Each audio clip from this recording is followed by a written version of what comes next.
আমি সেদিন টাকাকে জিজ্ঞেস করেছিলাম, হে টাকা, তুই তো সে এলি কেন, আগে এলি না? তুই ছিলি না বলেই তো আমার হারিয়ে গেল ভালোবাসার মানুষটা। টাকা তখন উত্তরে বললো, আমাকে দিয়ে দুনিয়ার সব কিছু কেনা যায়, তবে ভালোবাসা না। আমি না থাকলে যদি কেউ হারিয়ে যায়, সেটা বেঈমান ছিল, ভালোবাসা না। একটা মেয়ে স্বামীর বাড়ি থেকে কান্না করতে করতে বাবার বাড়ি গিয়ে মাকে বলে, মা, আমার স্বামী এতটাই খারাপ ব্যবহার করে, এতটাই অত্যাচার করে, আমি আর টিকে থাকতে পারছি না। আমি সিদ্ধান্ত নিয়েছি তাকে মেরে ফেলবো। তুমি কি আমাকে কোনো সাহায্য করতে পারবে? তখন তার মা বলে, তুই যদি তাকে এভাবে মেরে ফেলিস, তাহলে তো তোর জেল হয়ে যাবে, ফাঁসি হয়ে যাবে। তখন কি তুই ভালো থাকতে পারবি? বরং আমি তোকে একটা বুদ্ধি দেই, একটা মেডিসিন দেই।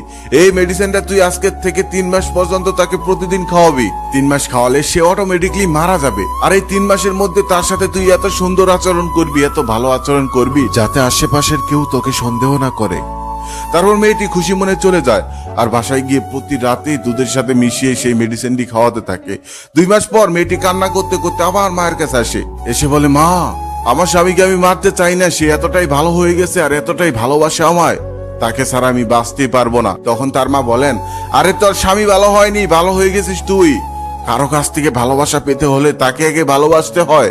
কারো কাছ থেকে সুন্দর ব্যবহার পেতে হলে তার সাথে আগে সুন্দর ব্যবহার করতে হয়। একটা ছেলে সারাদিন কাজের মধ্যে ব্যস্ত থাকে, হাজারটা টেনশন মাথায় নিয়ে ঘুরে বেড়ায়। বাড়িতে এসে সে যদি ভালোবাসা না পায়, সে তো খারাপ আচরণ করবেই। এখানে দোষটা তোর স্বামীর নয়, দোষটা ছিল তোর। তাড়াতাড়ি যা, অতীতের ভুলের জন্য এখনই গিয়ে ক্ষমা চা। আর হ্যাঁ, ওটা কোনো মানুষ মারার মেডিসিন ছিল না, ওটা জাস্ট ময়দা ছিল, তোকে বোঝানোর জন্য। ওটা খেয়ে তোর স্বামী কখনোই মরবে না। সৌদি আরবে তেলের থেকে পানির মূল্য বেশি। শুধু তাই নয়, 1 ফোঁটা পানি সাগর থেকে শহর পর্যন্ত আনতে কতটা কাঠখড় পুরাতে হয়, এটা সৌদিরা খুব ভালোভাবেই জানে। সৌদিরা তেল খরচ করতে ভাবে না, কিন্তু পানি খরচ করতে ভাবে। আর আমাদের দেশে তেলের কত দাম, অথচ পানি আমরা যেমনি ইচ্ছে তেমনি খরচ করি। সৌদিরা তেল খরচ করতে ভাবে না, কারণ তাদের দেশে তেল অ্যাভেলেবেল। আর আমরা পানি খরচ করতে ভাবি না, কারণ আমাদের দেশে পানি অ্যাভেলেবেল। ঠিক তেমনই তুমি যদি কারোর জন্য অ্যাভেলেবেল হও, সে তোমাকে মূল্যহীন ভেবে খরচ করে দিবে। তাই কারোর জন্য অ্যাভেলেবেল হইও না। তুমি যার জন্য অ্যাভেলেবেল হবে, সেই তোমাকে সস্তা বানিয়ে দিবে। তাই যেখানে যাও, নিজের আত্মসম্মানটা ধরে রেখো।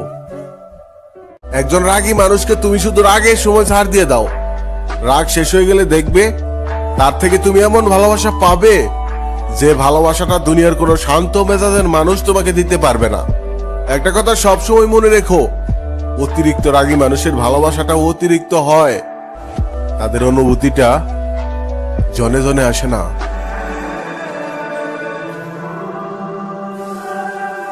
বিচ্ছেদ শুধু প্রেম ভালোবাসাতেই হয় না। 18 বছরের ছেলেটা যখন চিরচেনা গ্রাম আর প্রিয় বন্ধুগুলো আর পরিবারের মানুষগুলোকে ছেড়ে অপরিচিত একটা শহরে যায়, সেখানে গিয়ে নতুন একটা পরিবেশে কাজের ব্যস্ততায় সারাটা দিন কাটাতে হয়, বিচ্ছেদ তখনও হয়। এটা একটা মধ্যবিত্ত ঘরের সন্তানরা ভালো বুঝবে। যদি কেউ জীবন থেকে চলে যাওয়ার পরেও হৃদয়ে বসে থাকে, তবে তাকে মুক্ত করে দাও, বাস্তবটাকে মেনে নাও। কেন এমন হলো, এমনটা তো হওয়ার কথা ছিল না, আসলে এইসব প্রশ্নের কোনো উত্তরই হয় না। ধরে নাও সে অন্য কারো, আর তুমি তার কেউ না। রাত 12টার পর তোমার স্বামী যখন তোমার সৌন্দর্যের স্বাদ নেবে, তখন একটা যুবকের ছবি তোমার বুকের বাঁ পাশ থেকে মুছে যাবে। তুমি ভুলে যাবে ওই যুবকটাকে, আর যুবকটা ভুলে যাবে রাতের ঘুমটাকে। তুমি রাত জাগবে তোমার স্বামীকে সুখ দেওয়ার জন্য, আর যুবকটা রাত জাগবে তোমার স্মৃতিগুলি ভোলার জন্য। তুমি তোমার স্বামীর বুকে মাথা লুকিয়ে শান্তিতে ঘুমাবে, আর যুবকটা রাতের পর রাত সিগারেটের পর সিগারেট জ্বালিয়ে তোমাকে ভেবে কান্না করবে। এটাই ছিল ভালোবাসা।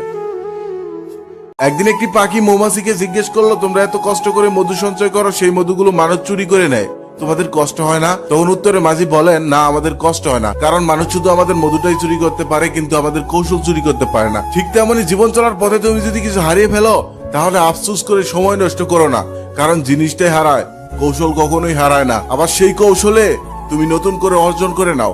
আর জীবন চলার পথে অনেক কিছু হারাবে, কারণ মানুষ এক হয় না।